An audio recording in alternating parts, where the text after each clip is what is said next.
കാർത്തികപ്പള്ളിയിൽ, നിങ്ങൾക്ക് എത്ര പേർക്കറിയാം, ഏകദേശം 800 വർഷങ്ങൾക്ക് മുമ്പ് കാർത്തികപ്പള്ളിയിൽ ഒരു രാജവംശം ഉണ്ടായിരുന്നു.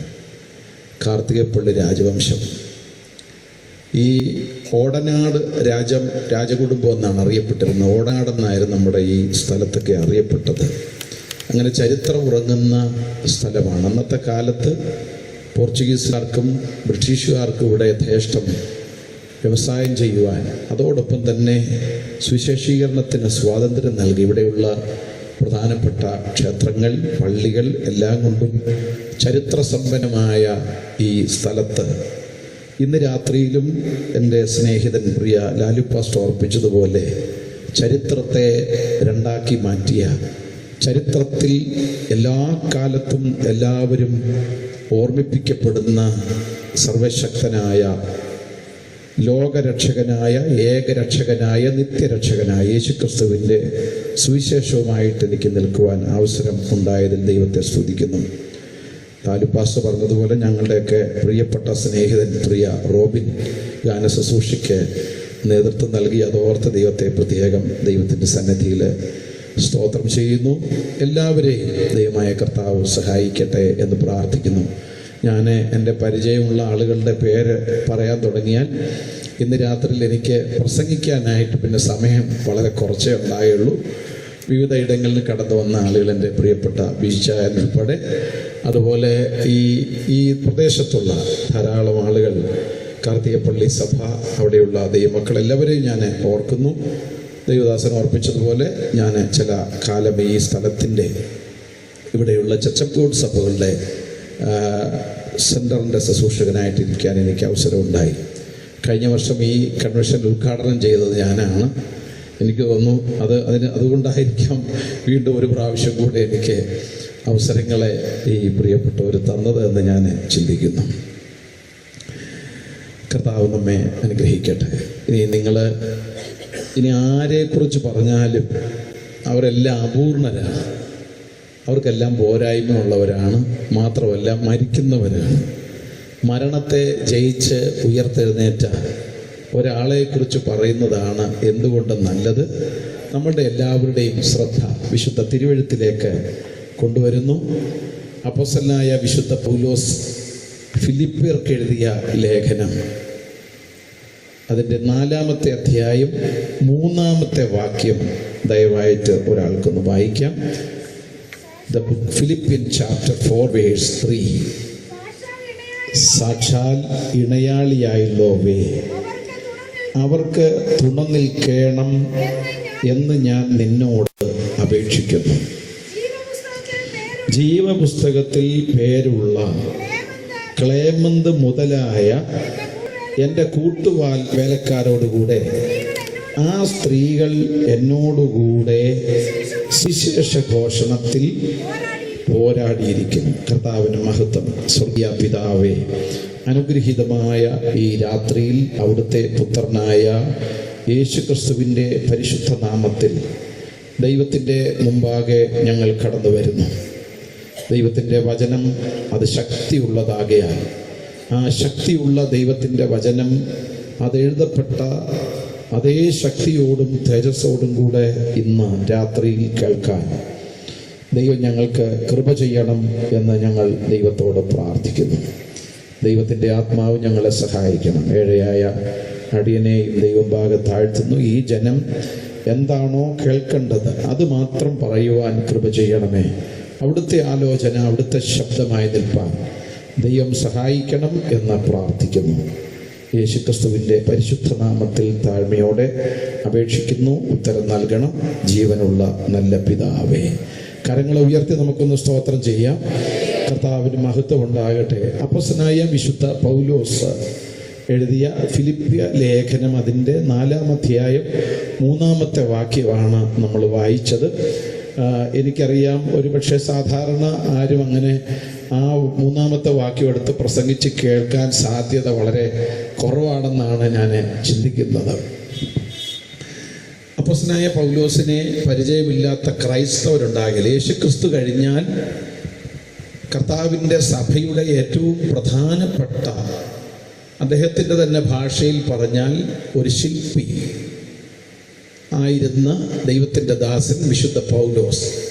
ആ പൗലോസിൻ്റെ ഏറ്റവും പ്രധാനപ്പെട്ട ലേഖനങ്ങളിൽ, ആ ലേഖനങ്ങളുടെ ഏറ്റവും പ്രധാനപ്പെട്ട ചിന്ത അത് ഫിലിപ്പി ലേഖനമാണ്. നിങ്ങൾ എല്ലാവർക്കും നന്നായിട്ട് ആ കാര്യങ്ങൾ അറിയാം.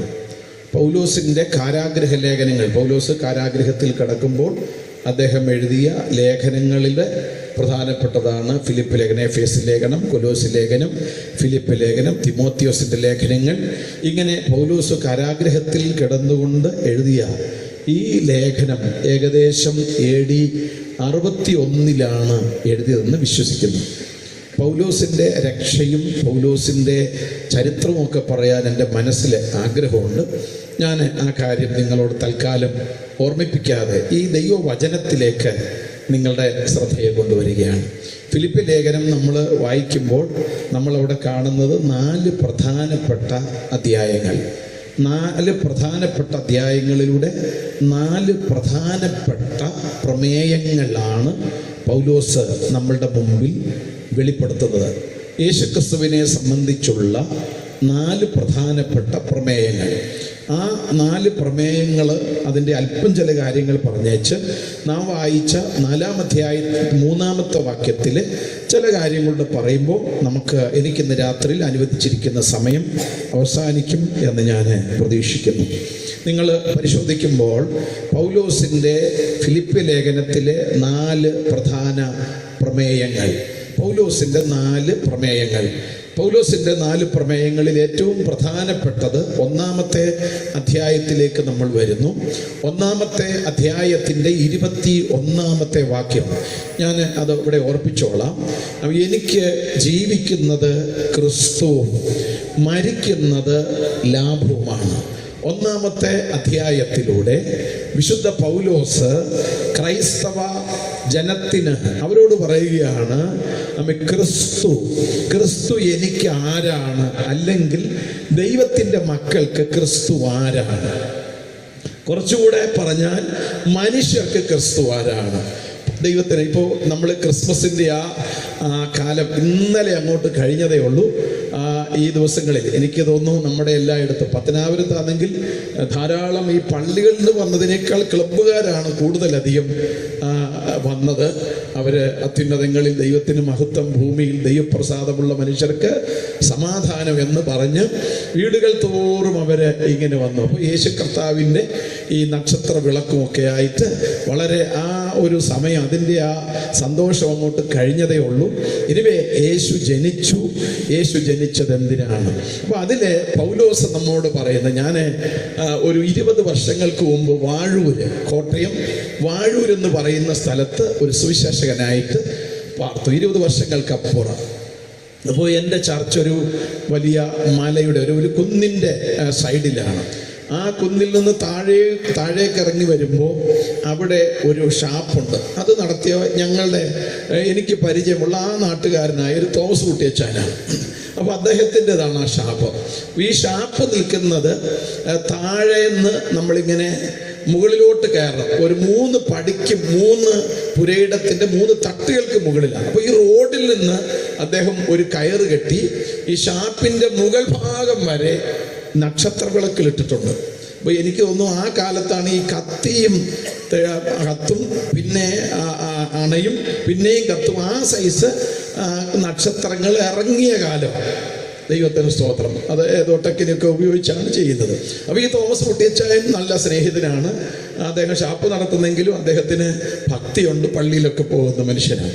അപ്പോൾ ഇവിടെ ഇങ്ങനെ ഈ സന്ധ്യയാകുമ്പോൾ എനിക്ക് എൻ്റെ പള്ളിയിൽ, എൻ്റെ ചർച്ചിൻ്റെ പാസനേജിൽ ഇരുന്നുകൊണ്ട് കാണാം, തോമസ് കുട്ടിച്ചായൻ്റെ ഷാപ്പിൻ്റെ മുമ്പിൽ റോഡിൻ്റെ അവിടെ ഒരു നക്ഷത്രം കത്തുന്നു. ഉടനെ അത് അണയുകയും അടുത്ത നക്ഷത്രം കത്തുകയും, ഇങ്ങനെ കത്തി അണഞ്ഞും ഷാപ്പ് വരെ കത്തും.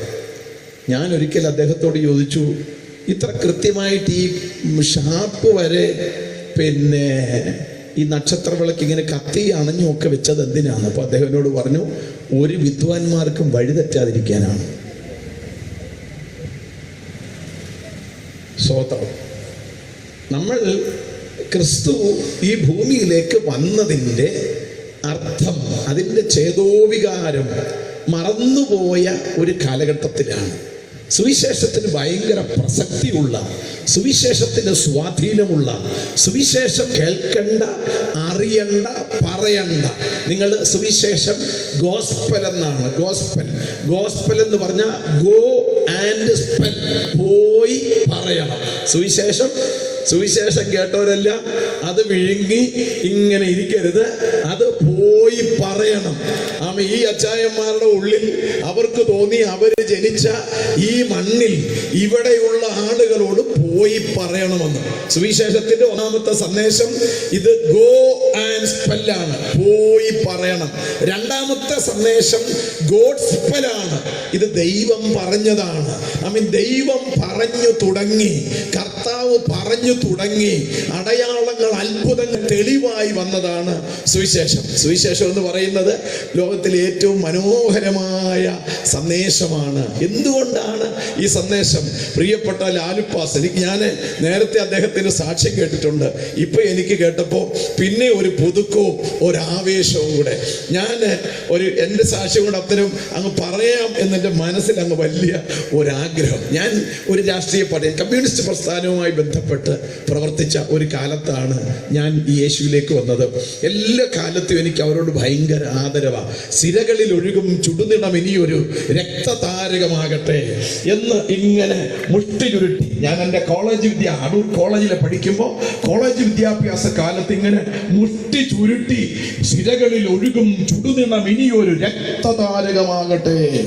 അപ്പോ നമുക്ക് ഇനിയും പ്രതീക്ഷയ്ക്ക് വക.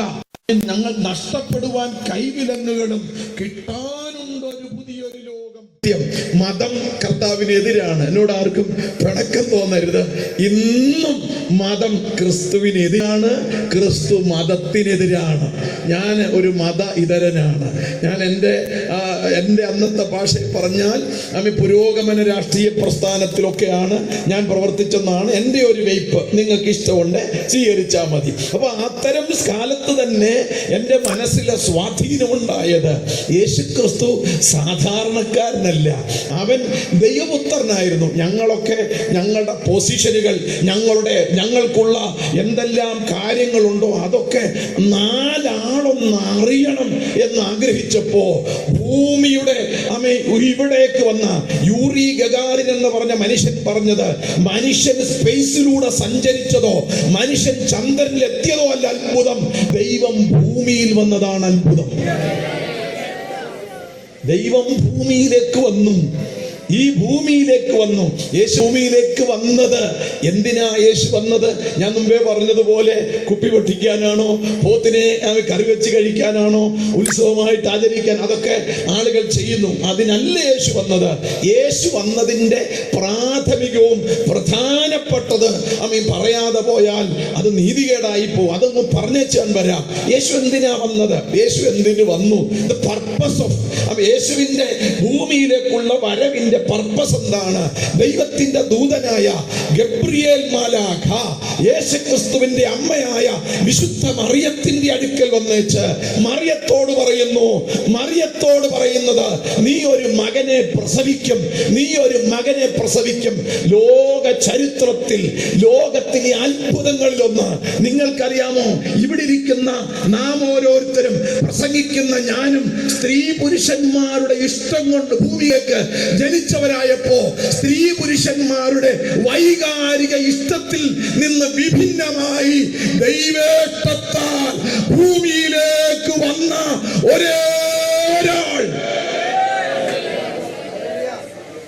സ്വതന്ത്രം മർത്യന് പൊൻകുന്നം വർക്കിസാറ് പറഞ്ഞു, മർത്യനു വേണ്ടി മരക്കുരിശേന്തുവാൻ യെരൂശലേമിന്റെ പ്രിയപുത്രനായി ദൈവപുത്രൻ അവതരിച്ചു.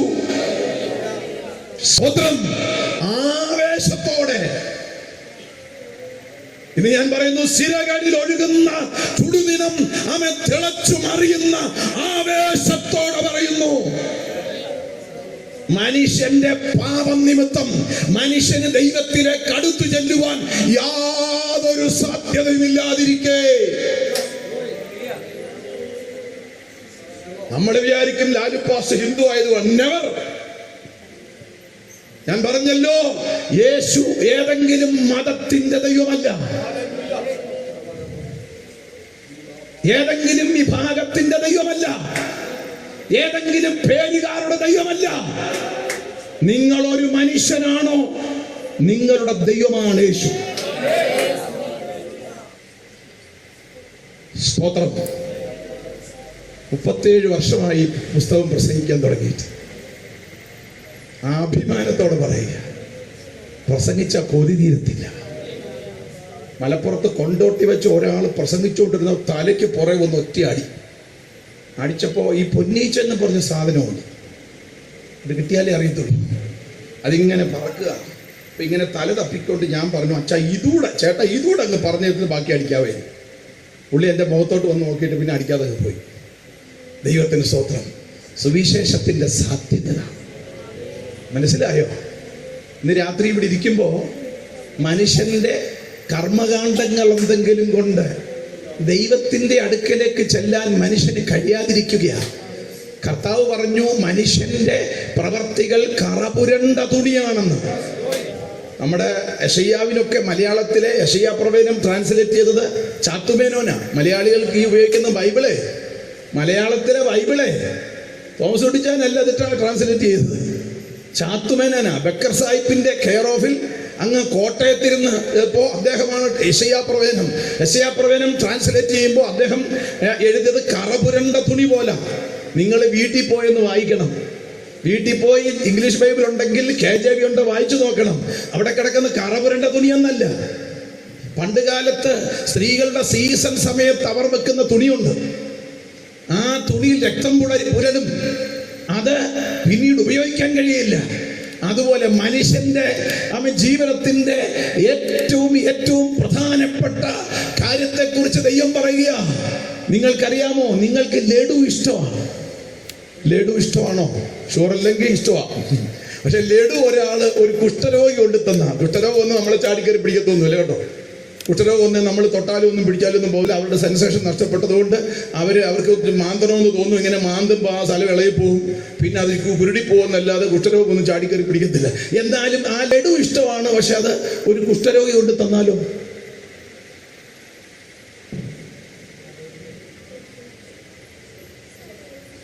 സ്തോത്രം.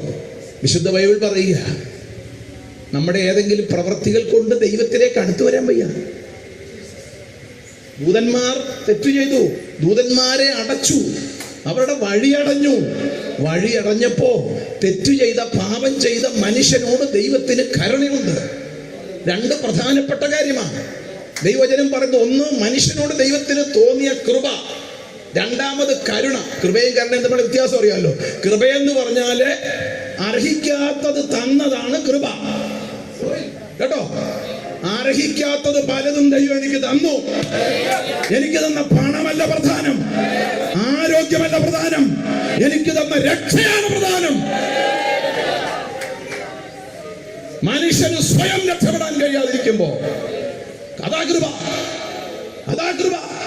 ദൈവത്തിന് സ്തോത്രം. ആമേൻ. എനിക്ക് എൻ്റെ ജീവിതത്തിൽ ഒരിക്കലും സാധ്യതയില്ല, മനുഷ്യനെന്ന നിലയിൽ സ്വയമായിട്ട് രക്ഷപ്പെടാൻ സാധ്യതയില്ല. അവിടെ ദൈവം ഒരു കാര്യം എനിക്ക് വേണ്ടി ചെയ്തു.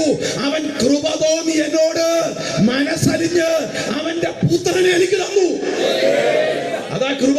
രണ്ടാമത് ലാൽ സാറേ, അടുത്ത കാര്യം എന്താണെന്നറിയാമോ? കരുണയെന്ന് പറഞ്ഞാൽ കിട്ടേണ്ടത് തന്നില്ലെന്ന്. കിട്ടേണ്ടതായിരുന്നു. അതാ കരുണ. ദൈവത്തിന്റെ കരുണ അതാണ്. മനസ്സിലായോ? ആമേൻ. ഞാൻ ശിക്ഷയ്ക്ക് യോഗ്യനാണ്, ആടികൊള്ളണം, മനസ്സ വാച കർമ്മണ. മനസ്സ് ചിന്തിച്ചത് പാപം. സ്തോത്രം. ഹല്ലേലൂയ. എൻ്റെ സെന്ററിൽ ഒരു പാസ്റ്റർ ഉണ്ട്, 2 കണ്ണും കാണുകയില്ല. പാസ്റ്റർ സന്തോഷം. ഇവർക്കൊക്കെ അറിയാം. എല്ലാ ആഴ്ചയിലും പുള്ളിയുടെ സഭയിൽ സ്നാനമാണ്. 2 കണ്ണും കാണത്തില്ല. ഈ തപ്പിപ്പിടിച്ചുള്ള ബൈബിളൊക്കെ വായിച്ച സങ്കീർത്തനമൊക്കെ വായിക്കുന്നത്. സ്തോത്രം. ഞാൻ ചിലപ്പോൾ ഓർക്കും, പുള്ളി ഒരു ഭാഗ്യവാനാണോ. ക്ഷമിക്കണം എന്നോട്. കാരണം നമ്മുടെയൊക്കെ കണ്ണൊരു പ്രശ്നമാണ്. സ്തോത്രം. അത് നമ്മൾ അക്ഷരാർത്ഥത്തിലെ കണ്ണ് മാത്രമല്ല കേട്ടോ, അത് മാത്രം അതിനൊക്കെ അപ്പുറമുണ്ട്. ദൈവത്തിന് സ്തോത്രം. ഈ കണ്ണ് ചൂഴ്ന്ന് കളയാന്ന് പറഞ്ഞാൽ നമ്മുടെ മനസാക്ഷിയുമായി ബന്ധപ്പെട്ട കാര്യമാണ്. ആത്മാവിൻ്റെ കണ്ണാണ് നമ്മുടെ മനസാക്ഷി. കേൾക്കുന്നുണ്ടോ? ആത്മാവിൻ്റെ കണ്ണാണ് മനസാക്ഷി. മനസാക്ഷി എന്ന് പറയുന്ന ഉപദേശിയാ നമ്മളിരുന്നു അകത്തിരുന്ന് ഇങ്ങനെ ഉപദേശിച്ചുകൊണ്ടിരിക്കും. ഒച്ചമ്മേ അത് പറയല്ലേ, വിട്ടേര്, മറന്നേര്. കേൾക്കുന്നുണ്ടോ? സ്തോത്രലേലിയ, താങ്ക് ലോർഡ്. മനസ്സിലായോ? അപ്പോ മനുഷ്യന് സ്വയം രക്ഷപ്പെടാൻ വയ്യ, മനുഷ്യന് സ്വയം ദൈവത്തിലേക്ക് അടുത്തിയെല്ലാം വയ്യ. കാരണം പാപം ചെയ്ത് ദൈവത്തിന്റെ തേജസ്സ് നഷ്ടമായി, ദൈവത്തിലേക്ക് ചെല്ലാൻ വയ്യ. ഞാൻ മുമ്പ് പറഞ്ഞതുപോലെ അങ്ങനെ തേജസ്സ് നഷ്ടപ്പെട്ട മനുഷ്യൻ ആമേ പുറംപറമ്പിലായി. ഒരു കാരണവശാലും ദൈവത്തിലേക്ക് വരാൻ കഴിയാതിരിക്കുമ്പോ നിങ്ങൾ പള്ളിയിൽ അച്ഛന്മാരെയൊക്കെ വികാരിമാരെന്നാ പറയുന്നല്ലേ? അയ്യോ, ഇവിടെ അങ്ങനല്ലേ പറയുന്നേ? അതിന് നമ്മളൊക്കെ കൂടുതൽ വികാരം ഓർക്കുണ്ടോ? വികാരി എന്ന് പറഞ്ഞാൽ വൈക്കേറിയൽ എന്നാണ്. വൈക്കേറിയൻ, പ്രതിനിധി, ഡെലിഗേറ്റ്, പ്രതിനിധി. നിങ്ങൾക്കറിയാമോ, ബൈബിളിന്റെ തത്വം അനുസരിച്ച് യേശുക്രിസ്തുവിന്റെ മരണം കൊലപാതകമല്ല. യേശുവിന് രക്ഷപ്പെടാമായിരുന്നു. പത്രോസ് അതാ പറഞ്ഞേ, എന്റെ പൊന്നു കർത്താവേ, നിന്റെ കൂടെ നടന്ന വീട്ടിലെ ചെലവെല്ലാം നടക്കും. മീൻ വേണം, മീൻ കിട്ടും. വേറെ ശാപ്പാട് വേണേ ശാപ്പാട് കിട്ടും. എവിടെ ചെന്നാലും സ്വീകരണം. ഹല്ലേലൂയ. എവിടെ ചെന്നാലും സ്വീകരണം. അതുകൊണ്ട് കർത്താവേ, നിനക്കത് സംഭവിക്കരുത്. കർത്താവ്, നീ മനുഷ്യ സാത്താനെ എന്നെ വിട്ട് പോ. നിങ്ങളോട് വല്ല ഏതെങ്കിലും പാസ്റ്റർമാർ വല്ലതും അങ്ങനെ പറഞ്ഞായിരുന്നെങ്കിൽ സ്തോത്രം. ഹല്ലേലൂയ. അപ്പൊ മനുഷ്യരുടെ സ്വാഭാവിക പ്രശ്നങ്ങൾ നോക്കിയാട്ടെ. അപ്പൊ വൈക്കേറിടത്ത് പകരമരണം, പകരം മരിച്ചു. ഞാൻ മരിക്കണമായിരുന്നു. കേട്ടോ, കേട്ടോ, ഞാൻ ചെയ്ത പാപം അനുസരിച്ച്. ഞാൻ മുമ്പേ പറഞ്ഞല്ലോ, നമ്മളുടെ ഒരു രഹസ്യങ്ങളും ആർക്കും അറിയത്തില്ലേലും ഒരേ തമ്പുരാനെ മറച്ച് ഒരു രഹസ്യവും ചെയ്യുവാൻ ലോകത്തിൽ ഒരാൾക്കും കഴിയില്ല. ഈ ചെയ്യുന്ന ആളുകളൊക്കെ അറിയുന്നില്ല. ഈ ദ ഹാൻഡ് ഓഫ് ഗോഡ് എന്ന് പറയും, ദൈവത്തിന്റെ കൈ എന്ന് കേട്ടിട്ടില്ലേ? കൊലപാതകം ചെയ്താൽ ഞാൻ ചിലപ്പോൾ എനിക്ക് അത്ഭുതം തോന്നിയിട്ട് ഈ പോലീസുകാർ ഇതൊക്കെ കണ്ടുപിടിക്കുന്നു. എൻ്റെ ദൈവമേ, അയാളുടെ മുടി ഒരെണ്ണം അവിടെ കിടന്നു. ആ മുടി എടുത്തോണ്ട് അയാളുടെ വീട്ടിൽ കൊണ്ടുപോയി അയാളുടെ വീട്ടിൽ ഉപയോഗിച്ചിരുന്ന ചീപ്പിനകത്തിരുന്ന മുടിയും ഈ മുടിയൂടെ നോക്കിയപ്പോൾ കറക്റ്റാ, തെളിവ് ഒന്ന്. മുടി കൊണ്ട് തെളിവുണ്ടാക്കുന്ന മനുഷ്യരെ ഉണ്ടാക്കിയ ദൈവം തമ്പുരാന്റെ ബുദ്ധി എന്തുവായിരിക്കും? ചില ആളുകളൊന്നും അറിയുന്നില്ല. അയ്യോ, പിടിക്കപ്പെടാതിരിക്കയില്ല, പിടിക്കപ്പെടും. അങ്ങനെ പിടിക്കപ്പെടേണ്ട ഒരു സ്ഥിതിയിൽ മനുഷ്യർക്ക് ദൈവത്തിലേക്ക് അടുത്തു വരാൻ കഴിയാതിരുന്നപ്പോ എനിക്ക് പകരമായി ഒരാൾ വന്നു. ആമേ. ഫിലിപ്പ് ലേഖനം 2-ാം അധ്യായം, കെനോസിസ്. ക്രിസ്തോളജിയിലെ, ക്രിസ്തുശാസ്ത്രത്തിലെ 2 പ്രധാനപ്പെട്ട പഠനങ്ങളുണ്ട്. ഒന്നാമത്തേത് പേഴ്സണാലിറ്റി ഓഫ് ക്രൈസ്റ്റ്, ക്രിസ്തുവിന്റെ വ്യക്തിത്വം. ക്രിസ്തുവിന്റെ വ്യക്തിത്വം. ഇതുപോലൊരുത്തൻ ഉണ്ടായോ? ഇനി ഉണ്ടാകുമോ? 200 മൈൽ കൂടുതൽ കർത്താവ് സഞ്ചരിച്ചിട്ടില്ല. 200 മൈൽ സഞ്ചരിച്ചു. നിങ്ങൾ നോക്കിയേ, ആ കൊച്ചു സഞ്ചാരത്തിൽ തന്നെ ലോകത്തെ രക്ഷിക്കാനുള്ളത് മുഴുവനും ചെയ്തു. ഞങ്ങളിപ്പോൾ 2 ലക്ഷമൊക്കെ കഴിഞ്ഞു. ഞാൻ വിദേശ രാജ്യങ്ങളിലൊക്കെ ആയിരുന്നു കുറേ വർഷങ്ങൾ പാസ്റ്ററായിട്ട്. അയ്യോ, സഞ്ചരിച്ചതിൽ നീളവും വീതിയും ഒന്നും പറയണ്ട. ഞാൻ ചിലപ്പോൾ ആയിരിക്കും എന്തോ നേടി. 10-30 വർഷമായി ഈ പരിപാടിയൊക്കെ തുടങ്ങിയിട്ട്. ആരോടും പോയി പറയല്ലേ, ഒന്നും നേടിയെന്ന് പറയാനൊന്നുമില്ല. അവിടെയാണ് നിങ്ങളുടെ പകരക്കാരനായി. സഹോദര, നീ പാപത്തിൽ നശിക്കണ്ട, നീ ശാപത്തിൽ നശിക്കണ്ട. നിനക്ക് പകരം നീ ഏൽക്കേണ്ട ശിക്ഷ ഏൽക്കുവാൻ, നീ നശിക്കേണ്ട ശാപം വഹിച്ചുകൊണ്ട് പകരക്കാരനായിട്ട് ഒരുത്തൻ ഭൂമിയിൽ അവതരിച്ചു. സുവിശേഷത്തിന്റെ സന്ദേശം അതാണ്. സ്വയം രക്ഷപ്പെടാൻ കഴിയുകയില്ല, ദൈവം മടക്കി വരുത്തുന്ന ദൈവമാണ്. ഞാൻ ഈയിടെ ഒരു കഥ വായിച്ചു. നമുക്കെല്ലാവർക്കും അറിയാം, മുടിയൻപുത്രൻ്റെ കഥയൊക്കെ നമ്മൾ കേട്ടിട്ടുണ്ടല്ലേ? അപ്പൻ്റെ വീട്ടിൽ നിന്ന് എല്ലാം മേടിച്ചുകൊണ്ട് ചെറുക്കനങ്ങ് പോയി അവൻ മടങ്ങി. ഞാൻ നടന്ന ഒരു കഥ കേട്ടിട്ടുണ്ട്. നിങ്ങളുടെ ഈ സ്ഥലത്തുള്ള കേട്ടോ, ആലപ്പുഴ ജില്ലയിൽ നടന്നതാ. ദൈവത്തിന് സ്തോത്രം. ആമേ. ഒരു വീട്ടിൽ നിന്ന് 20 വർഷം മുമ്പ് ഒരു മകൻ പുറപ്പെട്ടു പോയി. വീട്ടിൽ നിന്നുള്ള കുറേ സാധനങ്ങളൊക്കെ ആയിട്ടാണ് പോയിട്ട് ചരിത്രമാണ് കേട്ടോ. അപ്പോൾ പോയി കഴിഞ്ഞേച്ച് ഈ ചെറുക്കനെ എവിടെല്ലോമോ അലഞ്ഞ് തിരിഞ്ഞങ്ങ് തകർന്നു കഴിഞ്ഞപ്പോൾ കുറച്ച് നാൾ കഴിഞ്ഞപ്പോൾ യവനില്ല മുടിയമ്പുത്തറിൻ്റെ കണക്കൊരാഗ്രഹം. എന്തോ ആഗ്രഹം എന്നറിയാമോ? തിരിച്ച് വീട്ടിലോട്ട് വരണമെന്ന്. അതിനാ ഹോം സ്വീറ്റ് ഹോം എന്ന് പറയുന്നത്. എല്ലാവർക്കും അവരവരുടെ വീട്ടിൽ പോകണോ? അതോ ഇന്ന് ഇവിടെ കഴിയുവാന്നോ? അയ്യോ, യോഗം കഴിയാതിരിക്കുക. ദൈവത്തിന് എല്ലാവരും അങ്ങനെ. നമ്മൾ സ്കൂളിലൊക്കെ നമ്മുടെ എൻ്റെ ഒക്കെ പ്രായമുള്ളവർക്ക് പിടികിട്ടത്തില്ല. ഈ അവസാനത്തെ 7ാമത്തെ പീരീഡ് ആ സൈക്കിളിൻ്റെ റബ്ബറുണ്ടല്ലോ, കറുത്ത റബ്ബർ, മറന്നുപോയോ? ആ സാറ് അപ്പുക്കുട്ടൻ സാറ് ഭയങ്കര സോഷ്യല് പറയുക. ഇന്ത്യ പാകിസ്ഥാനും ഒക്കെ പറയുമ്പോൾ നമ്മളതൊന്നും ശ്രദ്ധിക്കുന്നില്ല. നമ്മൾ സാറിൻ്റെ മുഖത്തോട്ട് നോക്കി ഓരോ ബുക്കും എല്ലാം അടുക്കി വെച്ചില്ല, റബ്ബർ വലിച്ചിടുക. എന്തിനാന്ന് പറഞ്ഞാൽ ശിവായി കൊട്ടുവടിയും കൊണ്ട് അങ്ങോട്ട് പോയിട്ടുണ്ട്. സ്വോത്രം അല്ലേ? അതിനർത്ഥം സ്വീറ്റ് ഹോം എന്നാ. നമുക്ക് നമ്മുടെ വീട്ടിൽ പോകണം. ഇതൊരു ആത്മീയ സംഭവം കൂടെ, തിരിച്ചു വരാം. അപ്പോൾ ഈ ചെറുപ്പക്കാരനൊരാഗ്രഹം, ഏത് പാപം ചെയ്ത ആളുകൾക്കും പരാജയപ്പെട്ട ആളുകൾക്കും ഒരു അവസരം. ദൈവം അവസരങ്ങളുടെ ദൈവമാണ്. God is opportunity. ദൈവം ഒരു അവസരമാണ്. അതുകൊണ്ടാണ് ദൈവം കർത്താവ് പറഞ്ഞേ, ഞാൻ തന്നെ വഴിയെന്ന് പറഞ്ഞാൽ ഓപ്പർച്യൂണിറ്റി എന്നാ. നീ നശിക്കണ്ട, നീ മുടിയണ്ട, നിന്റെ മക്കൾ നശിക്കണ്ട. യേശു ഒരു അവസരമാ. സ്തോത്രം. എന്ത് ചെയ്യുന്നറിയാമോ? ഈ ചെറുക്കനൊരു ആഗ്രഹം, അവനൊരു അന്ന് കത്തെഴുതുന്ന കാലമാണ്. അപ്പച്ചാ എനിക്ക് തിരിച്ചു വരണം. കുറെ വർഷം മുമ്പ് ഞാൻ വീട്ടിൽ നിന്ന് പോയതാ. ഞാൻ നമ്മുടെ വീടിന്റെ മുമ്പിലൂടെയുള്ള ട്രെയിനിനകത്ത് യാത്ര ചെയ്യുമ്പോൾ ഞാൻ വരുന്ന അപ്പച്ചന് ഇഷ്ടമാണെങ്കിൽ നമ്മുടെ മാവേൽ ഒരു വെള്ളക്കൊടി കെട്ടിയേക്കണമെന്ന്. സ്തോത്രം. ആ വെള്ളക്കൊടി കാണുമ്പോൾ എനിക്ക് മനസ്സിലാവും അപ്പച്ചൻ എന്നോട് ക്ഷമിച്ചെന്ന്. ഞാൻ അടുത്ത സ്റ്റേഷനിൽ, കായംകുളം സ്റ്റേഷനിൽ ഇറങ്ങി തിരിച്ചിഞ്ഞ് വന്നോളാം. അവൻ അങ്ങനെ പോവുക. ദൈവം ഹരിപ്പാട് സ്റ്റേഷൻ കഴിഞ്ഞപ്പോഴാ അവൻ്റെ വീട്. അവനിങ്ങനെ നെഞ്ചിടിപ്പോടെ അപ്പച്ചൻ സ്വീകരിക്കുമോ എന്ന സങ്കടത്തിൽ ഇങ്ങനെ നോക്കി. ട്രെയിൻ അവൻ്റെ വീടിൻ്റെ അടുക്കലെത്തി. ദൂരെ നിന്ന് നോക്കിയപ്പോൾ വീടിൻ്റെ ചുറ്റും വെള്ളക്കൊടി. 1 വല്ല 9 വല്ല 9,000 അല്ല, എല്ലായിടത്തും വെള്ളക്കൊടി കെട്ടിയേക്കുന്നു. ഈ ചെറുപ്പക്കാരൻ നോക്കിയപ്പോൾ, അവൻ ട്രെയിനകത്തു നിന്ന് നോക്കിയപ്പോൾ കാണുന്നത് മാവേൽ വെള്ളക്കൊടി, പ്രാവേ വെള്ളക്കൊടി, പറങ്കാവേ വെള്ളക്കൊടി, തെങ്ങേ വെള്ളക്കൊടി, പേരെ വെള്ളക്കൊടി, സർവത്ര വെള്ളക്കൊടി.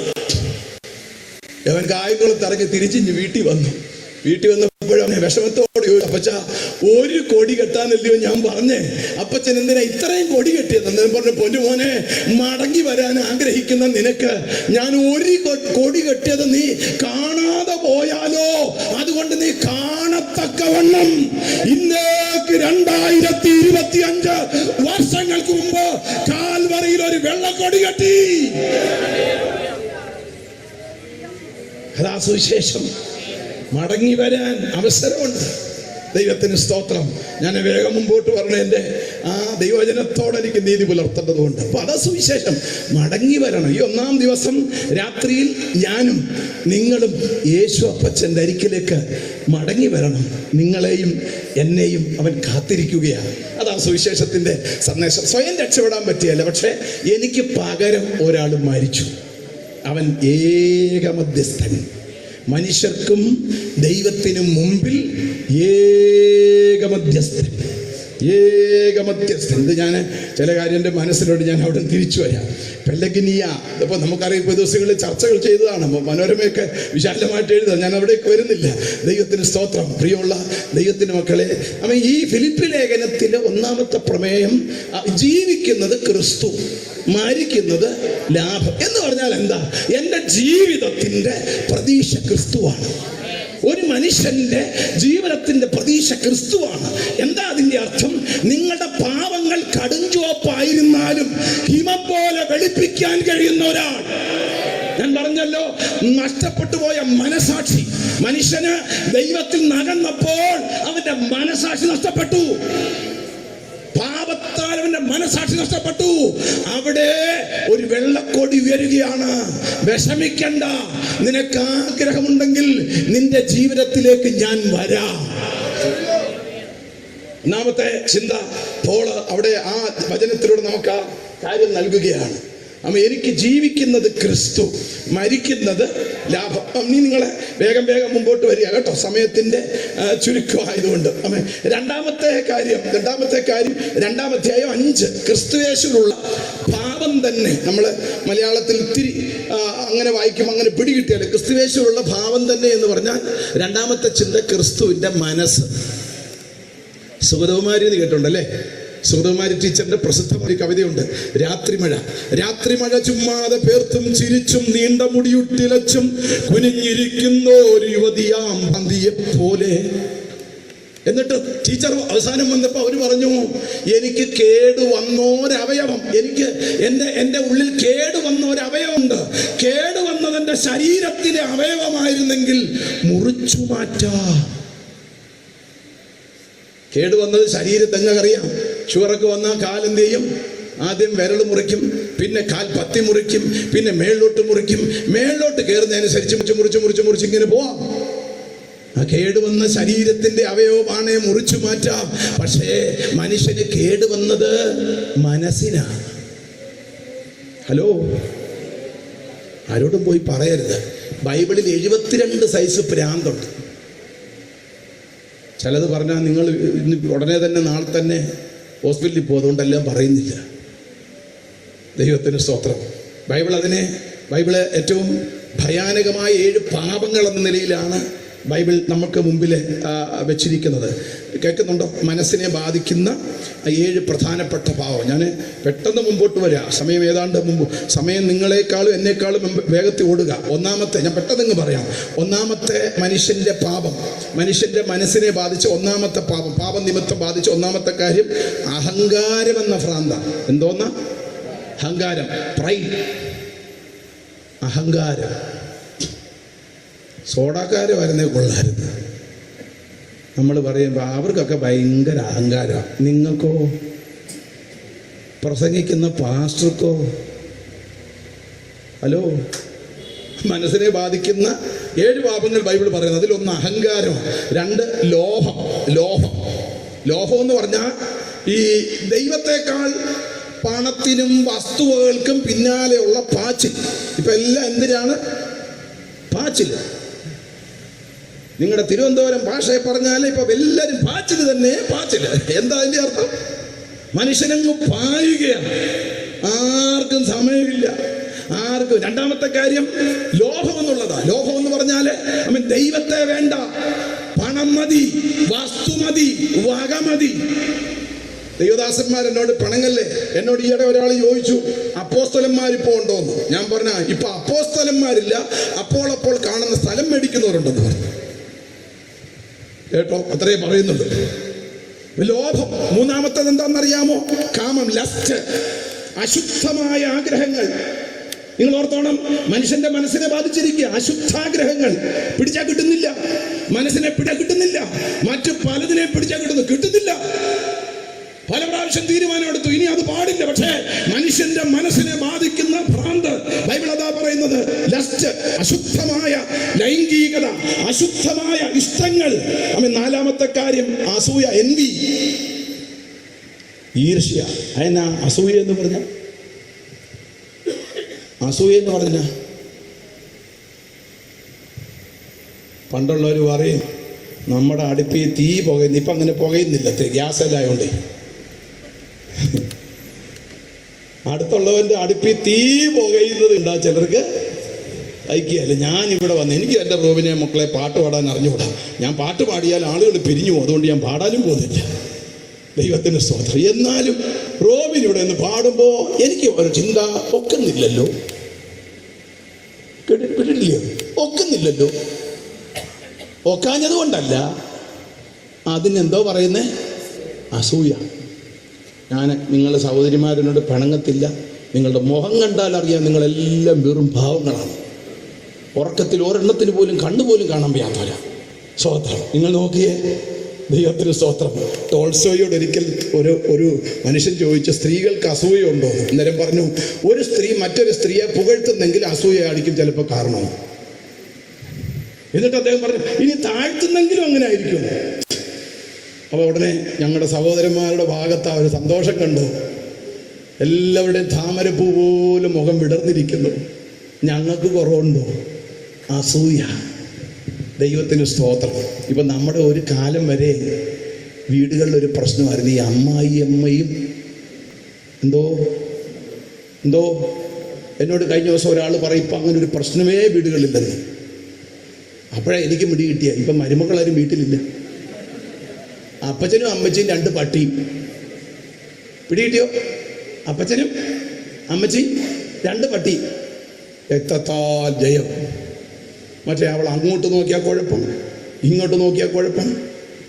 എന്നോടൊരു ഒരമ്മാമ്മ പറയുക, യോ എൻ്റെ അമ്മായിയമ്മ ഒരു മൂരാച്ചിയായിരുന്നു. സ്തോത്രം. അത് കഴിഞ്ഞേച്ച് ആ അമ്മച്ചി ഇങ്ങനെ വെച്ചിരിക്കുക, ഇനി എനിക്കിത് തീർക്കണം. എവിടെ തീർക്കും? അടുത്തിരിക്കുന്ന ആളെ ഒന്ന് വിളിച്ചാട്ടെ,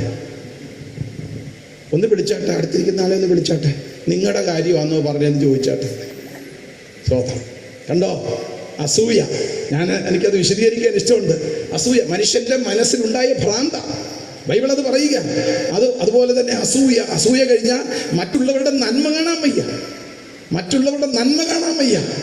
ദൈവത്തിന് സ്തോത്രം. ഭയങ്കര പ്രാർത്ഥനയൊക്കെയാ. പക്ഷേ തോമസുട്ടിയുടെ മകളെ പെട്ടെന്ന് കെട്ടിക്കണേന്ന്. കെട്ടിച്ചതിന് ശേഷം പിന്നെ മറ്റേ അച്ഛൻ അവരോട് മിണ്ടിയിട്ടേ ഇല്ല. ദൈവത്തിന് സ്തോത്രം. മനുഷ്യന്റെ ഭ്രാന്ത. അഞ്ചാമത്തെ കാര്യം നമുക്ക് ഇല്ല. അതിന് ഗ്ലൂട്ടണി എന്നാ പറയുന്നത്. ഗ്ലൂട്ടണി എന്ന് പറഞ്ഞാൽ അമിത ഭക്ഷണം. ഇവിടുന്ന് അങ്ങോട്ട് ചെല്ലുമ്പം നരകത്തിലെ കോഴി, അവിടെ അപ്പുറത്തോട്ട് ചെന്നപ്പം ഹലോ സ്തോത്രം. ഡോക്ടർ 3 പ്രാവശ്യം അച്ചായ ഇനി കുറച്ചേ കഴിക്കാവേ. ഞാനൊരു സഭയിലിരിക്കുക, അവിടെ ഒരു സഹോദരനുണ്ട്, അദ്ദേഹത്തിന് ഷുഗറും കൂടി. ഡോക്ടർ പറഞ്ഞു പിന്നെ അച്ചായ ഇനി മുതൽ ചപ്പാത്തിയെ കഴിക്കാവൂ. അപ്പോൾ പുള്ളി പറഞ്ഞ് സമ്മതിച്ചു, ചപ്പാത്തിയെ കഴിക്കത്തുള്ളൂ. വൈകുന്നേരമായപ്പോൾ ഭാര്യ 3 ചപ്പാത്തി ഉണ്ടാക്കി കൊടുത്തു. 3 ചപ്പാത്തി കഴിച്ചു പുള്ളി ഭാര്യയുടെ ഇരിക്കപ്പുറ ഇന്നലെ ഞാൻ കഴിച്ച ചോറൊടിഞ്ഞ് തന്നേക്കാൻ. പിടികിട്ടിയവർക്കായിട്ട് സ്തോത്രം. ഇപ്പൊ നമ്മൾ ഈ കാലം ഒന്ന് നോക്കിയേ. നമ്മൾ വിചാരിക്കുന്നത് ഇങ്ങനെ കഴിക്കുക. വാസ്തവത്തിൽ പണ്ടുള്ളവർക്ക് കഴിക്കാനില്ലായിരുന്നു. ഇപ്പൊ കഴിച്ച് ചങ്ക് പൊട്ടുക. സ്തോത്രം. ഒരാൾ പോലും ഒരു സ്തോത്രം പറയുന്നില്ല. പാവങ്ങള്. പത്തനാപുരത്തുകാരുടെ ഭാര്യ നീ അവിടെ പറഞ്ഞാൽ പോരായോ? അപ്പോൾ ഇത് മനുഷ്യന്റെ മനസ്സിനെ ബാധിക്കുന്ന ഭ്രാന്ത് എന്നാ ബൈബിൾ പറയുന്നത്. നിങ്ങൾ നോക്കിയേ, അമിതഭക്ഷണം കഴിഞ്ഞാൽ അടുത്തത് ക്രോധം. നിയന്ത്രണമില്ല. കോപത്തിന് നിയന്ത്രണമില്ല. എനിക്ക് തോന്നുന്നു ഈ മനുഷ്യനൊന്നും നേരാൻ ചൊവ്വയൊന്നും ജീവിക്കാൻ പറ്റുകയില്ല കേട്ടോ. ജീവിക്കാൻ പറ്റണമെങ്കിൽ ഒരു വ്യക്തിയുടെ ഉള്ളിലേക്ക് യേശു വരണം. കോപം. നിങ്ങൾ വായിച്ചിട്ടില്ലേ? ഒരു തർക്കം, ഭാര്യയും ഭർത്താവും കൂടെ ഒരു ചെറിയ തർക്കം, ഉടനെ വെട്ടുകത്തി എടുക്കുന്നു, ഒരാളെ കൊല്ലുന്നു. ബൈബിൾ പറയുകയാണ് മനുഷ്യന്റെ ഭ്രാന്ത്. 72 ഉണ്ട്. എല്ലാം കൂടെ പറഞ്ഞാൽ നമ്മൾ നാളെ വൈകിട്ട് വരെ യോഗം നിൽക്കും. അതുകൊണ്ട് ഞാൻ അവസാനിപ്പിക്കുക. ക്രോധം. അത് അടുത്ത ഒരു കാര്യമാണ്. അലസത. നിങ്ങൾ കേട്ടിട്ടുണ്ടായിരിക്കും. അലസന്റെ മനസ്സ് സാത്താന്റെ പണിപ്പുര. അലസത. സ്തോത്രം. ഭയങ്കര അലസതയാണ്. എന്താണ്? ലോട്ടറിക്കാരൻ പറയുന്ന ആളെയാണ്. ഇനിയിപ്പം രക്ഷിക്കപ്പെടും. കുറേ പ്രസംഗം ഞങ്ങൾ കേട്ടോ, കേട്ടു. അപ്പം എന്നാട്ടെ, നാളെയാട്ടെ. ഏതായാലും നമ്മുടെ അച്ചായന്മാർ 2 പേരും ഉണ്ടല്ലോ. അടുത്ത വർഷം എന്തോ ഉണ്ടാക്കും. അടുത്ത വർഷം അവരുടെ മുറ്റത്ത് വെച്ചൊരു യോഗം. ഏതായാലും ഈ പ്രാവശ്യം വേണ്ട, അടുത്ത പ്രാവശ്യം. അലസത. ഈ സാത്താന്റെ വർക്ക്ഷോപ്പ് കേൾക്കുന്നുണ്ടോ? വർക്ക്ഷോപ്പ് കണ്ടിട്ടുണ്ടോ? ആ സാത്താന്റെ വർക്ക്ഷോപ്പ് ഇടുന്ന സ്ഥലത്തിന് പേര് അലസന്റെ മനസ്സെന്നാണ്. അലസന്റെ മനസ്സാണ് പിശാചിന്റെ വർക്ക്ഷോപ്പ് ഇടുന്നത്. ദൈവത്തിന്റെ സ്തോത്രം. ഇതൊരു ഭ്രാന്ത് എന്ന് ബൈബിള് നമ്മളോട് പറയും. എനിക്ക് സമയത്തിന് ചുരുക്കൊണ്ട് ഞാൻ ഇച്ചിരി മുമ്പോട്ട് പോകുക. പ്രിയമുള്ളവരെ, ഇങ്ങനെ ദൈവത്തിന്റെ വചനം പരിശോധിച്ചാൽ 72 സൈസ് സാധനമുണ്ട്. ദൈവത്തിന് മഹത്വം. 72 വരുമ്പോൾ മിക്കവാറും നമ്മളെല്ലാം ആ കാറ്റഗറി വരും. ചിലരെ പിടിച്ച് ആശുപത്രി ഇട്ടേക്കുന്നതേ ഉള്ളൂ. ദൈവത്തിന് സ്തോത്രം. നമ്മളെ ആർക്കും പിടികിട്ടിയില്ല. കോപമുണ്ടോ? ഒട്ടുമില്ല. ഇപ്പൊ ഇവിടെ ഇരിക്കുമ്പോ ദൈവത്തിന് സ്തോത്രം. അപ്പോ ഇതെല്ലാം ഭ്രാന്ത. ഇതെല്ലാം എങ്ങനെ വന്നു? പാപം കൊണ്ട് വന്നതാ.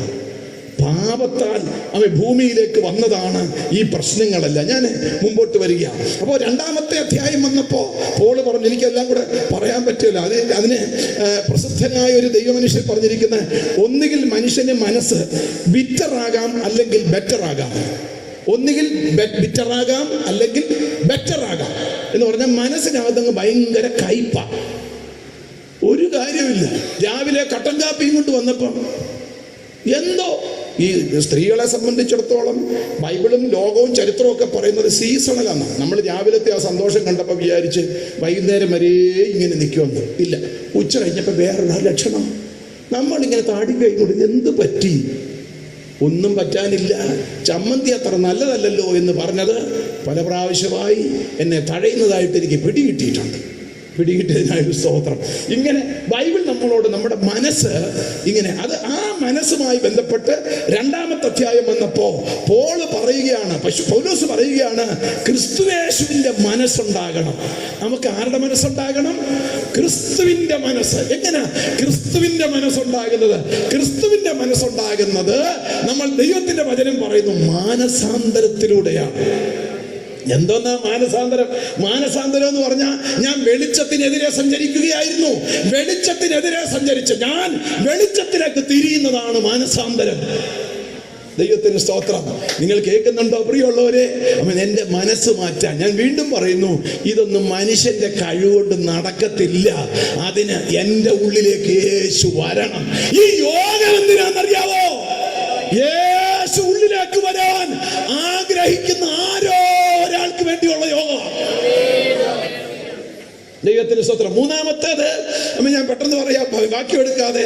3-ാമത്തെ അധ്യായം വരുമ്പോൾ പോൾ പറയുന്നത്, എൻ്റെ ലക്ഷ്യം ക്രിസ്തുവാണ്. ക്രിസ്തു. നമ്മൾ ആരെ പോലാകണം? നമ്മൾ ആരെ പോലാകണം? ആരെ പോലായാലാ നല്ലത്? ഒരു പാസ്റ്ററെ പോലെ വെരി ഗുഡ്, നല്ലതാ. പക്ഷേ അടുത്ത് കുറച്ച് നാൾ പരിചയപ്പെട്ട് കുറച്ച് നാൾ കഴിഞ്ഞപ്പോഴാണ് നമ്മൾ പറയാം, എന്നാലും പുള്ളി അങ്ങനായിരുന്നു. എന്നാ പിന്നെ അച്ഛനാകട്ടെ, ഞങ്ങളെല്ലാം അച്ഛനാണ്, പിള്ളേരുടെ ആന്നേ ഉള്ളൂ. അവിടെ ചെന്ന് നമ്മൾ പരിചയപ്പെട്ടപ്പോൾ അയാൾക്കും ബലഹീനതയുണ്ട്. ഈ ലോകത്തിൽ ബലഹീനതയില്ലാത്ത, പരാജയപ്പെടാത്ത ഒരേ ഒരാൾ.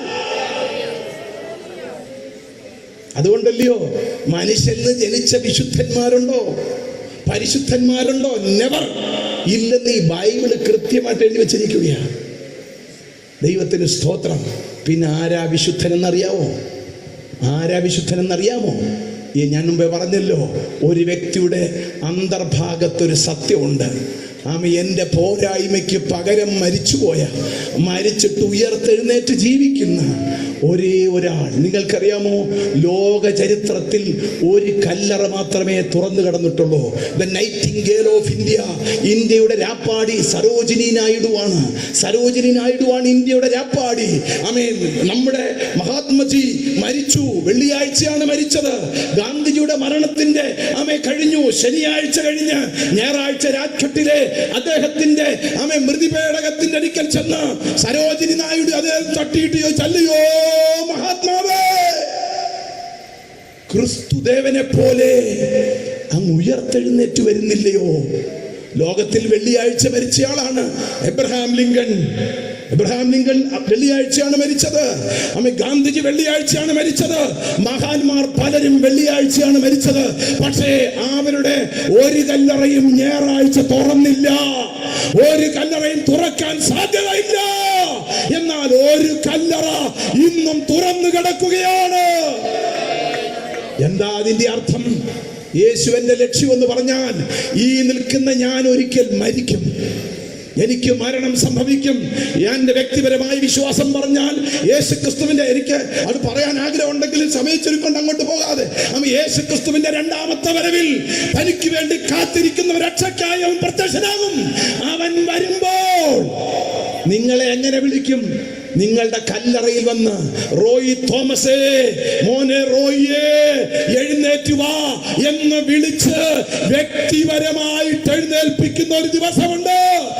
1 യോഹന്നാൻ 3-ാം അധ്യായത്തിൽ പറഞ്ഞു, അന്ന് ഞാൻ അവനെ താൻ ഇരിക്കുന്നത് പോലെ കാണും. കാണുമോ? കാണുമോ? കാണുമോ? കാണുമോ? ഞങ്ങള് ഈ കുമ്പനാട് പഠിച്ച സമയത്ത് കുമ്പനാട് അതിൻ്റെ അടുത്ത് ഒരു ചേട്ടനുണ്ടായിരുന്നു കേട്ടോ. അവിടെ ചെന്നാൽ മുടി വെട്ടുമ്പോൾ പുള്ളി എപ്പോഴും ഇങ്ങനെ കോളാമ്പി പോലെ മുറുക്കി ഇങ്ങനെ അങ്ങനെ കോളാമ്പി പോലെ പുള്ളാരെ ദാല്യപ്പഴനുമായോ വന്നു. അപ്പോൾ പുള്ളിക്കും ദാല്യപ്പറവനും ഒക്കെ അറിയാം.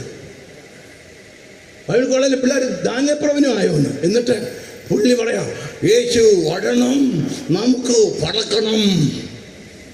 എല്ലാം പിടി കിട്ടിയോ? വാ നിറച്ച് എന്നാ കിടക്കുക?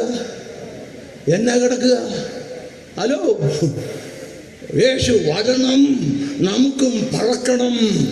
ഞങ്ങൾ ബോംബെയിൽ പോയി സുവിശേഷം പറഞ്ഞ് അങ്ങ് ഗ്രാമത്തിൽ പോയി സുവിശേഷം പറഞ്ഞുകൊണ്ടിരിക്കുക. അപ്പോൾ നമ്മുടെ കൂട്ടത്തിൽ ആവേശത്തോടൊരു സഹോദരൻ പറഞ്ഞു, ജീവന്റെ പുസ്തകത്തിൽ പേരെഴുതി കാണാത്ത മുഴുവൻ ആളുകളെയും പിടിച്ച് തീപ്പൊയ്കയിൽ തള്ളിയിടും. ഇങ്ങനെ സുവിശേഷം പറഞ്ഞ് വരുന്ന ഉടനെ ഈ മദ്യപാനി ഒരാളുടെ പറയുന്നത്. കുറച്ചു നേരം കഴിഞ്ഞപ്പോൾ നമ്മുടെ ഈ സഹോദരൻ പറഞ്ഞു, ഈ ജീവവചനത്തിൽ അത് പറഞ്ഞിട്ടുണ്ടെന്ന്. പോകാൻ നേരം പുള്ളി ഭിത്തിയുടെ അവിടെ ഇരിക്കുക. അവിടെ എന്ന് വെച്ച് പറയും, മര്യാദക്ക് എൻ്റെ പേരൂടെ അതിനകത്ത് എഴുതാൻ. ഹലോ, സ്തോത്രം. പണ്ട് ലാസർ ഉപദേശിച്ച് പറഞ്ഞ മാതിരി നമ്മൾക്കൊക്കെ ആ എഴുതാൻ അവസരം കിട്ടിയെങ്കിൽ നമ്മുടെ അളിയൻ്റെയും പെങ്ങളുടെയൊക്കെ നമ്മൾ എഴുതിയേനെ. പക്ഷെ ആ പുസ്തകത്തിൽ പേരെഴുതണമെങ്കിൽ വ്യക്തിപരമായി യേശുവിനെ ഹൃദയത്തിലേക്ക് സ്വീകരിക്കണം. യേശുവിനെ ഹൃദയത്തിലേക്ക് സ്വീകരിക്കുന്ന ഒരാളുടെ പേരാണ് അത് എഴുതുന്നത്. ജീവപുസ്തകം എന്നാ പറഞ്ഞു. ഞാൻ അവിടേക്ക് വന്ന് എൻ്റെ വാക്ക് അവസാനിപ്പിക്കണം. ദൈവത്തിന് സ്തോത്രം. ഈ പുസ്തകം നമ്മളോട് പറയുന്നു, 4-ാമത്തെ അധ്യായം വരുമ്പോൾ 4 പ്രധാനപ്പെട്ട സന്ദേശങ്ങൾ. ഒന്ന്, ഹീസ് അവർ പീസ്, അവൻ നമ്മുടെ സമാധാനം. യേശു എൻ്റെ സമാധാനം. നിങ്ങൾക്കറിയാമോ പ്രിയമുള്ളവരെ, ലോകത്തിൽ ഇന്ന് കിട്ടാക്കനി എന്താ? മനുഷ്യൻ ചന്ദ്രനിലെത്തി. ദൈവം നീ അടുത്ത ദിവസങ്ങളിൽ കോട്ടേജ് മീറ്റിങ്ങിന് റോയ് പാസ് പറയും, നമ്മുടെ സഹോദരൻ ഈ അടുത്ത ആഴ്ച ചൊവ്വയിലെ ഒരു ഹോട്ടലിൽ ജോലിക്കായിട്ട് പോകുകയാണ്. അതുമായി ബന്ധപ്പെട്ട ആ വീട്ടിൽ വെച്ചൊരു പ്രാർത്ഥനയുണ്ടെന്ന് പറഞ്ഞാൽ ഒന്നും അത്ഭുതപ്പെടണ്ട, അതിനുള്ള സാധ്യതയുണ്ട്. പക്ഷേ മനുഷ്യൻ അവിടെ വരെ എത്തിയിട്ടും അവിടെ വരെ ചെന്നിട്ടും മനുഷ്യൻ എത്തിപ്പിടിക്കാൻ പറ്റാത്തൊരു കാര്യം, സമാധാനമില്ല. നിങ്ങൾക്കറിയാം, ഈ ക്രിസ്മസിന്റെ ദിവസങ്ങളിൽ നാട്ടിനീളെ ആളുകൾ പറയുന്നു, എത്രയോ ആളുകളെയാണ് ഉപദ്രവിക്കുന്നത്, എത്രയോ ആളുകളാണ് ഉപദ്രവം സഹിക്കുന്നത്. നമുക്കറിയാം, ഇവിടൊക്കെ എന്തെങ്കിലും നന്മയൊക്കെ ഉണ്ടെന്ന് പറയാം. നോർത്ത് ഇന്ത്യയിലൊക്കെയുള്ള സഹോദരങ്ങൾ എന്ത് നന്മ കണ്ടിട്ട് ഒരു നന്മയില്ല. പക്ഷേ അവരുടെ ഉള്ളിലേക്ക് ഒരാൾ വന്നപ്പോ അവർക്കൊരു സമാധാനം കിട്ടി. ഞാൻ മുമ്പേ ഓർപ്പിച്ചല്ലോ, എൻ്റെ അപ്പൻ AMC പട്ടാളത്തിലെ AMCയിലെ കമ്പൗണ്ടറായിരുന്നു.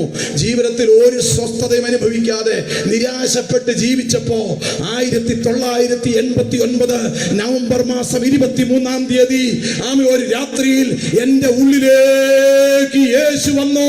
പ്രതിസന്ധി വന്നിട്ടുണ്ട് കേട്ടോ. യേശുവിനെ കണ്ടതുകൊണ്ട് പ്രതിസന്ധി വരാതിരിക്കുകയില്ല. പക്ഷെ ഓരോ പ്രതിസന്ധിയിലും എന്നോടൊപ്പം എൻ്റെ യേശുവുണ്ട്.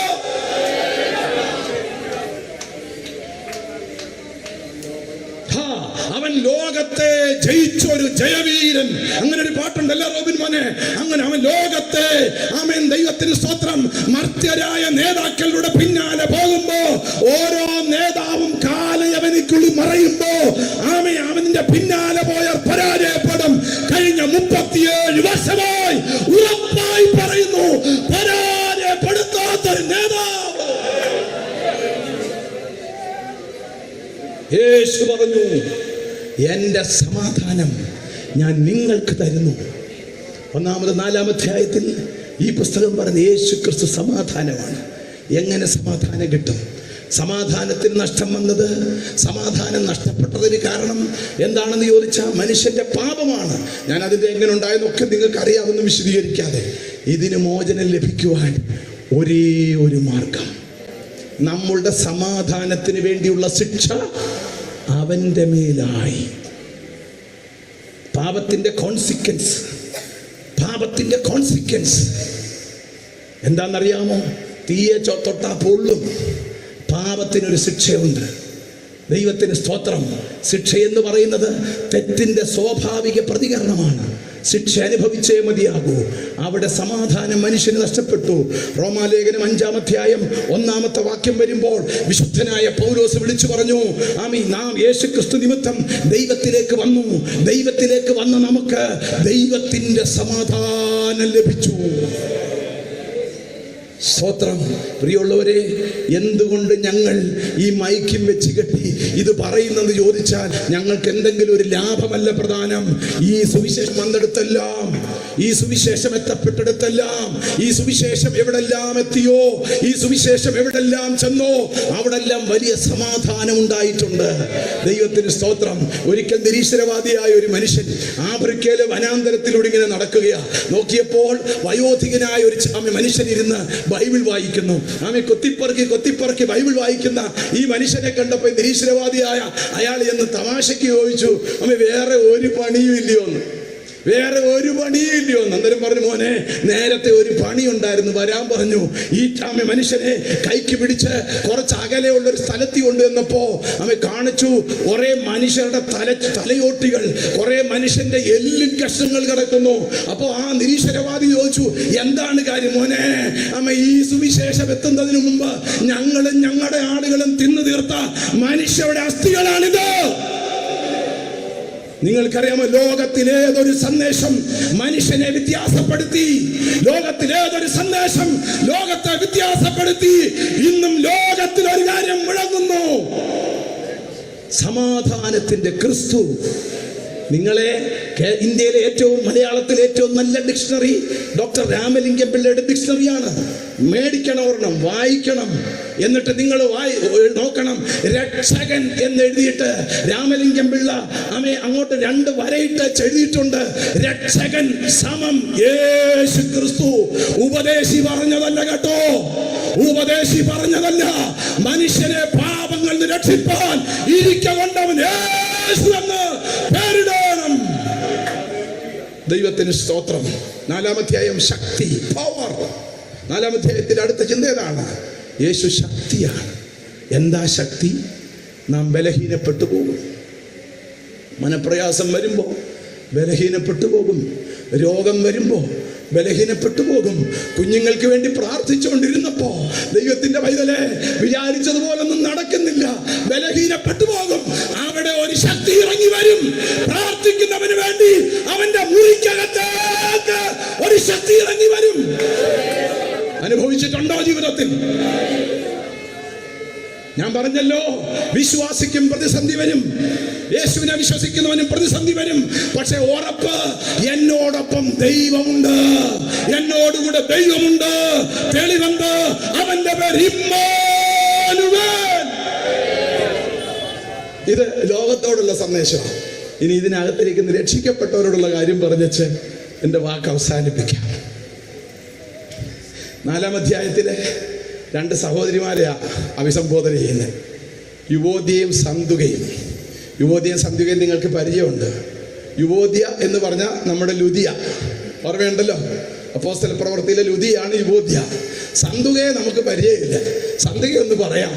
ദൈവത്തിന്റെ ദാസനായ പൗലോസും ശീലാസും കൂടെ ഇങ്ങനെ പോകുമ്പോൾ, മാർക്കറ്റിരിക്കുന്ന സ്ഥലത്തൂടെ പോകുന്ന ഉടനെ ഒരു സ്ത്രീ അവരുടെ പിന്നാലെ കൂടിയേറ്റ് പറയുകയാണ്, അവൻ ദൈവത്തിന്റെ ദാസന്മാർ, രക്ഷാമാർഗം പറയുന്നവരാ. ദൂത് ശരിയാന്നോ? ആള് ശരിയല്ലേലും ദൂത് ശരിയാ. കേട്ടോന്ന് അറിഞ്ഞൂടാ. ആള് ശരിയില്ലേലും ചിലപ്പോൾ ദൂത് ശരിയായിട്ട് വരും. അങ്ങനെ പല നാൾ ചെയ്യുമ്പോൾ 30 എന്ന് പറയുന്ന വണ്ടി ഒന്ന് മാറ്റി കൊടുക്കാൻ, 20-30 എന്ന് പറയുന്ന വണ്ടി ഉണ്ടെങ്കിൽ ഒന്ന് മാറ്റി കൊടുക്കാൻ.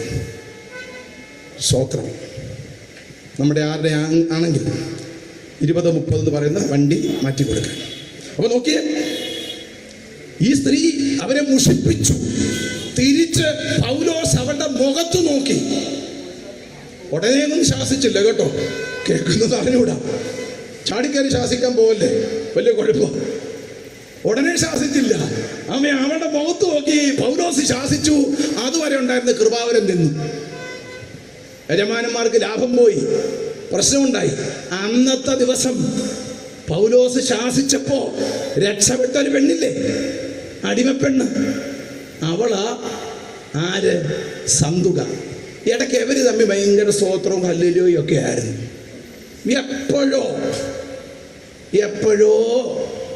എപ്പോഴാന്ന് അറിഞ്ഞുകൂടാ, എപ്പോഴോ ഒരു ഭ്രാന്ത് പിടിച്ചു, തമ്മിൽ എന്തോ ഒരു ചെറിയ കശപിശ.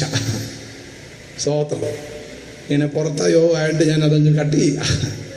അപ്പൊ അവരെ തമ്മിലൊന്ന് യോജിപ്പിക്കണം, അതിനുള്ള സന്ദേശം പറയാ.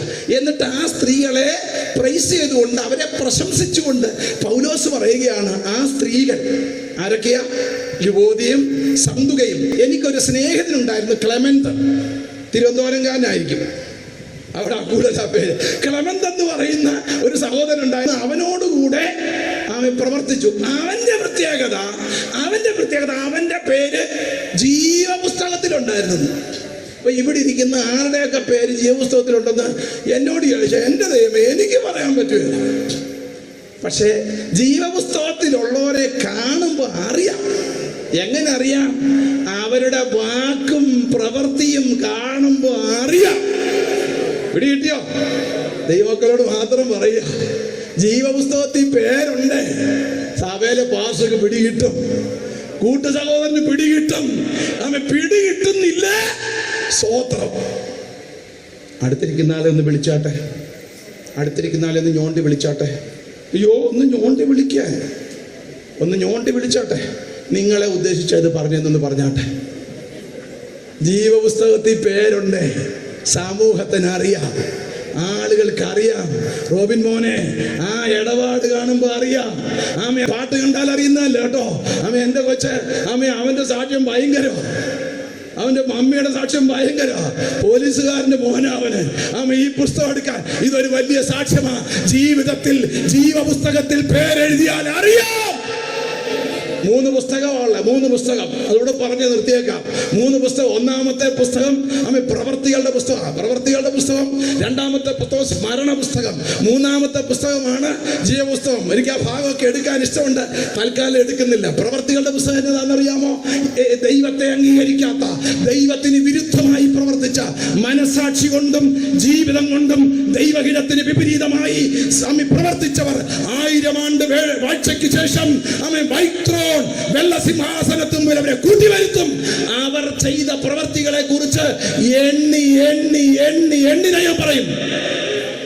നീ സുവിശേഷം കേട്ടതാ, കാർത്തികപ്പള്ളിയിലെ ആ സുവിശേഷ യോഗത്തിൽ നീ കേട്ടതാ, പക്ഷെ നീ അംഗീകരിച്ചില്ല. തെസലോനിക്ക ലേഖനം വന്നപ്പോൾ പൗലോസ് പറഞ്ഞു, ഒന്ന് സുവിശേഷം അംഗീകരിക്കാത്തവരും അനുസരിക്കാത്തവരും.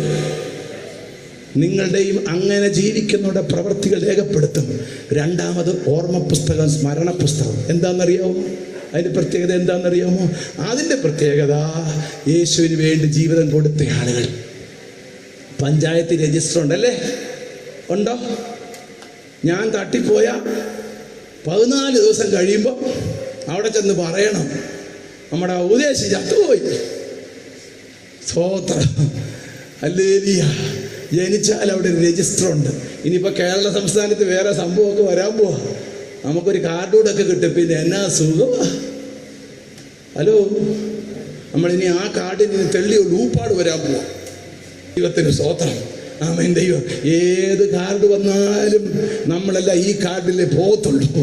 എന്നാൽ ദൈവത്തിന്റെ വൈതലേ ആമേൻ നീതിയോടെ ജീവിച്ചവരുടെ, ദൈവത്തെ സേവിച്ചവരുടെ പുസ്തകം, അവരുടെ ജീവിത രീതികളൊക്കെ രേഖപ്പെടുത്തി ഓർമ്മ പുസ്തകം. ആമേ അത് കഴിഞ്ഞ് പൗലോസ് ആമീൻ വെളിപ്പാട് പുസ്തകം എനിക്ക് എടുത്ത് ഓർമ്മിപ്പിക്കാൻ സമയം ചുരുക്കുമ്പോൾ അവൻ അവസാനിപ്പിക്കുക. 20-ാമത്തെ അധ്യായം വരുമ്പോ വിശുദ്ധനായ യോഹന്നാൻ അപ്പോസ്തലൻ പറയുന്ന പ്രധാനപ്പെട്ട ഒരു കാര്യം നിങ്ങളോട് പറയാൻ ആഗ്രഹമുണ്ട്. ജസ്റ്റ് ഞാൻ നിങ്ങളൊന്ന് വായിച്ചു കേൾപ്പിക്കാം. വെളിപ്പാട് പുസ്തകം 21-ാമത്തെ അധ്യായം അതിന്റെ 7-8 വാക്യങ്ങൾ ജസ്റ്റ് ഒരാൾക്ക് ഒന്ന് മൈക്കിലൂടെ വായിച്ചു കേൾപ്പിക്കാം, എന്നിട്ട് നമുക്ക് പ്രാർത്ഥിക്കാം. വെളിപ്പാട് പുസ്തകം 21-ാമത്തെ അധ്യായം അതിന്റെ 7-8 വാക്യങ്ങൾ ഒന്ന് വായിക്കാമോ? ജയിക്കുന്നവൻ, കോൺകറർ, വിജയിക്കുന്നവൻ. എന്തോതിനോട് വിജയിക്കുന്നവൻ? ജഡത്തോട് ജയിക്കുന്നവൻ, ലോകത്തോട് ജയിക്കുന്നവൻ, പാപത്തോട് വിജയിക്കുന്നവൻ. ആരുടെ പേരാ? ജയിക്കുന്നവൻ. ജയിക്കുന്നവൻ ആരാ ജയിക്കുന്നേ? ലോകത്തെ ജയിക്കണം. ലോകത്തെ ജയിച്ചത് വിശ്വാസത്താലാണ്. ജഡത്തെ ജയിച്ചത് ക്രിസ്തുവിന്റെ നാമത്താലാണ്. സാത്താനെ ജയിച്ചത് സാക്ഷ്യത്താലും ദൈവപുത്രന്റെ രക്തത്താലുമാണ്. വിശദീകരിക്കുന്നില്ല. ജയിക്കുന്നവന് അവന്റെ പേര് ഒന്ന് വായിച്ചു മോനെ. അടുത്തത്, ഞാൻ അവന് ദൈവവും അവൻ എനിക്ക് മകനുമായിരിക്കും. മകൻ മാത്രമുള്ള വായിക്കുന്ന മോളെ മോളൂടായിരിക്കും കേട്ടോ, മകളുമായിരിക്കും. അടുത്തത്, പിന്നെ ഇനിയും സ്വർഗത്തിൽ പോകാൻ തടസ്സമുള്ള പുള്ളികൾ 8 സൈസ് ആളുകളാണ്. മുമ്പേ പറഞ്ഞ കണക്ക് പാസ്റ്റർ പിന്നെ ഗ്രൂപ്പ് പിന്നെ ലിസ്റ്റുമായിട്ടാണല്ലോ വന്നതെന്ന് വിചാരിക്കല്ല. 8 തരത്തിലുള്ള ആളുകൾ. ഒന്നവിടെ എഴുതിയിരിക്കുന്നത് ഭീരുക്കൾ. ഭീരു എന്ന് പറഞ്ഞാൽ എന്തുവാ? ഭീരുക്കൾ. ബൈബിൾ പറയാം ഭീരുക്കൾ. ഭീരുക്കൾ എന്ന് പറഞ്ഞാൽ മനുഷ്യനെ പേടിയുള്ളവരെന്ന പ്രത്യേകം എഴുതിയിട്ട്. മനുഷ്യനെ ഭീരുക്കൾ. മനുഷ്യനെ പേടിയാ. തീരുമാനമൊക്കെ എടുക്കണം, പക്ഷെ ആരെ പേടിയാ? എന്നോട് ആളുകൾ പറയും, ഞാൻ ഒരു 6 വർഷം കുവൈറ്റിൽ പാസ്റ്ററായി. അവിടെ ചെന്ന് സുവിശേഷം പറഞ്ഞാൽ പെട്ടെന്ന് ആളുകൾ രക്ഷിക്കപ്പെടും. എന്നാ കാര്യം? അവിടെ അമ്മാച്ചനില്ല, അങ്കിളില്ല, പെങ്ങളില്ല, ആരുമില്ല. ഇത് അങ്ങനല്ല. എൻ്റെ കർത്താവേ, എനിക്ക് ദൈവത്തെ വേണം. ഈ സൺഡേ സ്കൂളിൽ പഠിപ്പിച്ച അധ്യാപകൻ ഒരു കൊച്ചനോട് പറഞ്ഞു, മോനെ, ലാസർ സ്വർഗത്തിലെത്തി, ധനവാൻ ഭൂമിയിൽ സുഖമായിട്ട് ജീവിച്ചു, നിനക്കിതിൽ ഏതാഗ്രഹം? അന്നേരം പറഞ്ഞു, ഭൂമിയിൽ ജീവിക്കുമ്പം എനിക്ക് ധനവാനായിട്ട് ജീവിക്കുകയും സ്വർഗത്തിലെത്തുമ്പോൾ എനിക്ക് നന്നായി പോയി. ദൈവത്തിന്റെ സ്തോത്രം. അപ്പൊ ഭീതിക്കൽ. അടുത്തത് അവിശ്വാസികൾ. അവിശ്വാസികൾ എന്ന് പറഞ്ഞാൽ ദൈവവചനം കേട്ടു, വിശ്വാസമില്ല, വിശ്വസിക്കാൻ വയ്യ, ചോദ്യം ചെയ്യുക. രണ്ടാമത് അവിശ്വസ്തർ എന്നുകൂടെ ഉണ്ട് കേട്ടോ. അവിശ്വാസികൾ എന്ന് പറയുന്നത് അവിശ്വസ്തർ. അതൊക്കെ എനിക്ക് പറയാൻ ആഗ്രഹമുണ്ട്. ഞാൻ എത്ര വലിയ പ്രസംഗം ഞാനേലും എൻ്റെ പെണ്ണും പിള്ളയോട് ഞാൻ വിശ്വസ്തനല്ലേ, സ്വർഗത്തിന്റെ കാണി ഞാൻ കാണുകയല്ല. ഒരു ഹല്ലേലൂയ പറയാൻ പറ്റുമോ? പിന്നെ അറുക്കപ്പെട്ടവർ എന്ന് പറഞ്ഞാൽ പറയാൻ പറ്റാത്ത പാപമുള്ളവർ, ആഴിക്കുള്ള പാപമുള്ളവർ. ഞാൻ വിശദീകരിക്കുന്നില്ല. പിന്നെ കൊലപാതകന്മാരെന്ന് പറഞ്ഞ പക തുടങ്ങി, സഹോദരനെ പകയ്ക്കുന്നത് മുതൽ കൊലപാതകം ചെയ്യുന്ന കൊലപാതകന്മാർ. പിന്നെ ദുർനടപ്പുകാർ. ഞാൻ വിശദീകരിക്കുന്നില്ല. പരസ്യമായോ രഹസ്യമായോ അഴിഞ്ഞാടി ജീവിക്കുന്നു എന്ന് തന്നെ എഴുതിയിരിക്കുന്നു. പിന്നെ ശുദ്രക്കാരെന്ന് പറയണം. നമ്മളെല്ലാം വിചാരിക്കുന്ന ശുദ്രം ചെയ്യുന്നവരെന്ന് മാത്രമല്ല. അത് നിങ്ങൾ ഫാർമക്കോളജി എന്ന് കേട്ടിട്ടുണ്ടെങ്കിലേ, അത് ഫാർമക്യൂസിൽ നിന്നാണ് ഫാർമക്കോളജി ഉണ്ടായത്. ശുദ്രം എന്നുള്ളതിന് ഫാർമക്യൂസ് എന്ന പദവിയാണ്. 2 രസകരമായ കാര്യത്തിന് വേണ്ടി മരുന്ന് ഉപയോഗിക്കുന്ന അർത്ഥമുണ്ട്. ശുദ്രക്കാരെന്ന് പറഞ്ഞാൽ മറ്റേ ശുദ്രം മാത്രമല്ല, അതൊക്കെ ഉണ്ട് കേട്ടോ. മന്ത്രവാദം ചെയ്യുന്നതും അഭിചാരം ചെയ്യുന്നതും അതൊക്കെ ഉണ്ട്. അതിൻ്റെ കൂടെ ഇതും കൂടെ ഉണ്ട്. ഇതെന്താന്ന് ചോദിച്ചാൽ ഫാർമക്യൂസ്, രസകരമായ നിലയിൽ. ഇപ്പൊ എന്തൊക്കെയാ? MDMA. ഞാനൊരു പരസ്യമൊ പ്രസംഗം ഈ വയലാർ പുന്നപ്പുറയിൽ ഒരിടത്ത് പ്രസംഗിച്ചുകൊണ്ടിരിക്കുക. ഒരു ഓമനയമ്മ ഓടി വന്നു, ഉപദേശിമാരെ എൻ്റെ വീട്ടിൽ വന്നൊന്ന് പ്രാർത്ഥിക്കണം, എനിക്കൊരു കൊച്ചുമകനുണ്ട്, ബാംഗ്ലൂരിൽ പോയതാ, പഠിക്കാൻ പോയ സ്ഥലത്ത് വെച്ച് MDMA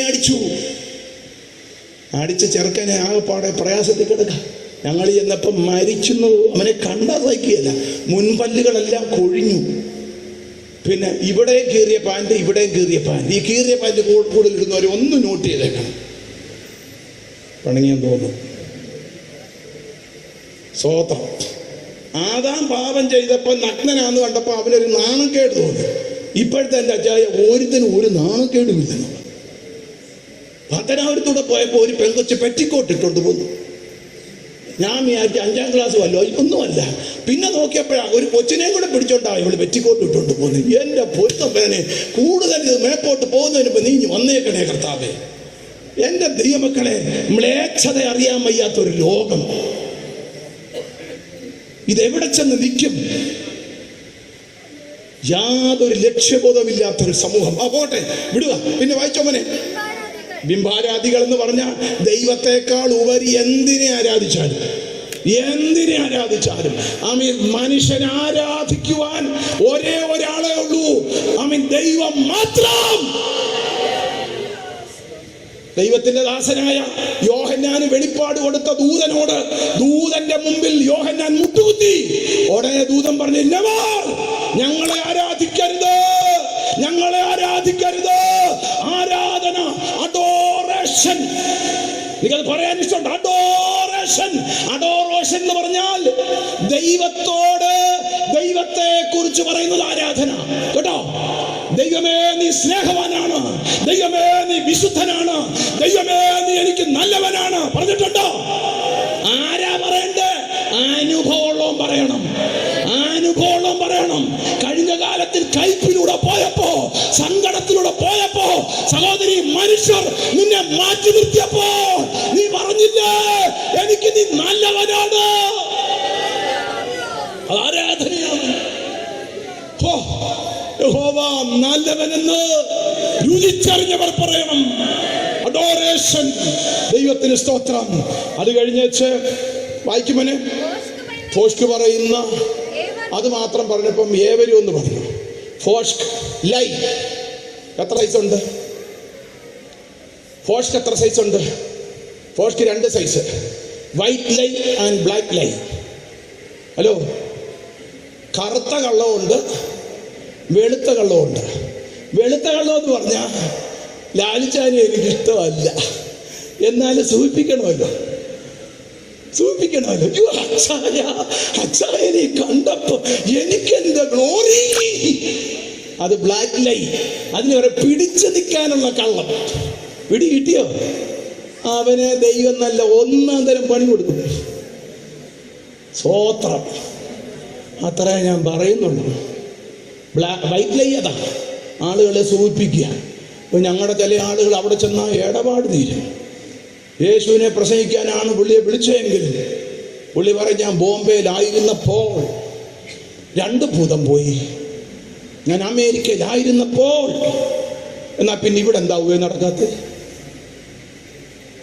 പിണങ്ങിയോ? പിണങ്ങല്ലേ മുത്തേ. സ്വോത്രം. ബ്ലാക്ക് ലൈ അല്ല, കറുത്ത കള്ളം, വഞ്ചിക്കുന്നത്, ദ്രോഹിക്കുന്നത്. മുമ്പേ പറഞ്ഞല്ലോ, ആളുകൾ മനുഷ്യന്റെ വാക്കുകൾ കൊണ്ട് തകർന്ന് എത്ര കുടുംബം ഉണ്ടെന്നറിയാം. സ്വന്തം ഞാൻ താമസിക്കുന്ന അടുത്ത് ഭാര്യയും ഭർത്താവും ഒരുമിച്ച് താമസിക്കുക. ഭർത്താവിൻ്റെ പെങ്ങള് അവനൊരു ഫോൺ ചെയ്തു, എവളെ സൂക്ഷിച്ചോണം, അവളെ സൂക്ഷിച്ചോണം.